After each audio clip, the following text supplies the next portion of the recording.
ایک دن نا سرکار نے بیٹھے بیٹھے شاہ ولی اللہ صاحب نے ازالۃ الخفا میں لکھا ہے، حضور نے بیٹھے بیٹھے صحابہ سے فرمایا، کچھ لوگ بیٹھے رہتے تھے نا، کچھ لوگ زبردستی بوجھ بھی بنتے ہیں نا بعض لوگوں کی طبیعت میں، تو کہنا پڑتا ہے ان سے کہ چلیں مہربانی کریں اب کوئی اور کام بھی کریں۔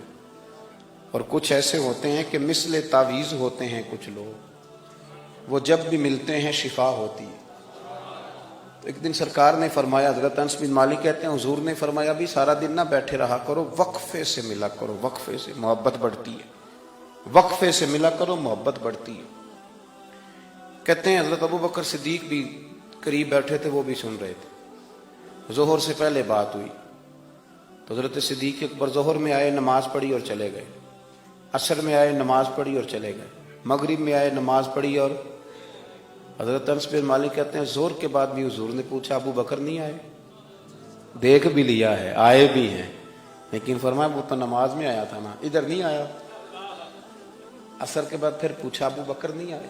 آپ ذرا کبھی اس لذت کو محسوس تو کریں، ذرا دیکھیں تو صحیح ہے کیا ہو رہا۔ تیسری دفعہ مغرب کے بعد پوچھا انس یار ابو بکر نہیں آیا؟ تو حضرت انس بن مالک کہتے ہیں میں خادم تھا، قریب رہتا تو میں دوڑا گیا ابو بکر کے دروازے پہ دستک دی، میں نے کہا کیا کرتے ہو؟ حضور نے 3 دفعہ پوچھ لیا آئے نہیں؟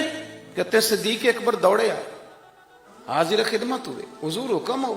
کہا یار تو سارا دن میرے پاس بیٹھا ہی نہیں، تو آیا ہی نہیں، تو نظر ہی نہیں آیا۔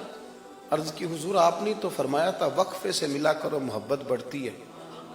تو سنو یار، میں کیا اس کا ترجمہ کروں اس بات کا، میں کن لفظوں میں ان جملوں کو بیان کروں، کہاں سے لاؤں وہ کیفیات جو یہاں پوری اتریں؟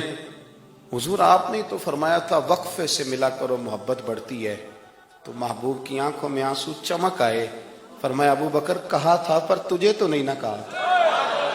اور یار کہا تھا کچھ لوگوں سے، تجھے تھوڑی کہا تھا تو نہ جایا کر، تو یہیں رہا کر، تو رہا کر یار، تو رہتا ہے تو میرا دل لگا رہتا ہے۔ اور یار آپ سمجھے تو صحیح، آپ ذرا محسوس تو کریں، ایک باری میری آنکھیاں چوں اونا نے اتھرو پونجے سن، ہن مینوں چسکا پی گیا رونے دا، ہن مینوں چسکا پی گیا رونے دا، تے ہر ویلے آہو زاری دا۔ آپ ذرا اس لذت کو تو لے۔ حضور نے فرمایا تو نہ جایا کر۔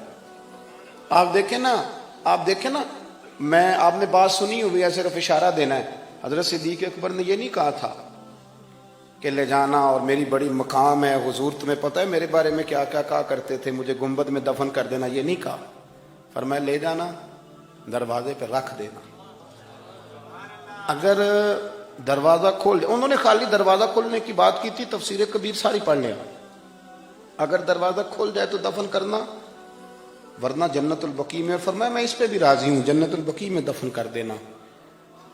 لیکن مولا علی کہتے ہیں ہم نے تو صرف رکھا تھا، اور ہم نے عرض کی حضور ابو بکر حاضر ہے۔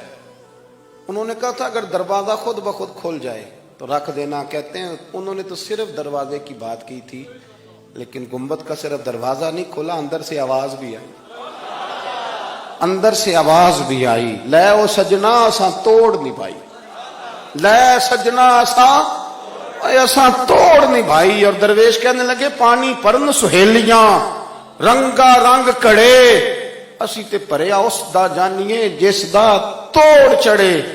آواز آئی دیر نہ کرو، حبیب کو حبیب کے ساتھ ملا دو، لاؤ قریب کرو۔ جتنا قریب رہے قربت بڑی، پیار بڑا، بات سمیٹنے لگاؤں، ادب بھی بڑا۔ اور پتہ کس طرح ادب کرتے تھے؟ حضور صلی اللہ علیہ وسلم تشریف لے گئے ایک کافر قبیلے کی صلح کرانے، فرمایا دیر سے آیا تو اثر پڑھا لینا۔ صحابہ کو پتہ تھا کہ جب حضور نہیں ہوں گے تو جماعت کون کرائے گا۔ حضرت بلال نے اقامت پڑھی، صدیق اکبر نماز پڑھانے لگے، حضور تشریف لے آئے، لوگوں نے ہاتھ پہ ہاتھ مار کے حضرت صدیق کو بتایا کہ آ گئے ہیں حضور۔ اللہ کے محبوب کے لیے رستہ بن گیا، نماز کے بیچ میں رستہ بن گیا۔ صفیں توڑ رہے ہیں صحابہ، حضور کو رستہ دے رہے ہیں، صفیں ٹوٹتی رہیں پر نماز کسی کی بھی نہیں ٹوٹی، صفیں ٹوٹتی رہیں نماز نہیں ٹوٹی۔ حضور پہلی صف میں پہنچ گئے تو جناب صدیق اکبر نے ایک قدم پیچھے ہٹایا۔ ہم نے سنا ساری زندگی یہی ہے کہ حکم آ جائے تو وہ ادب پر فوقیت رکھتا ہے۔ ایک قدم حضرت صدیق اکبر نے پیچھے ہٹایا تو حضور نے فرمایا ابو بکر نماز پڑھاؤ۔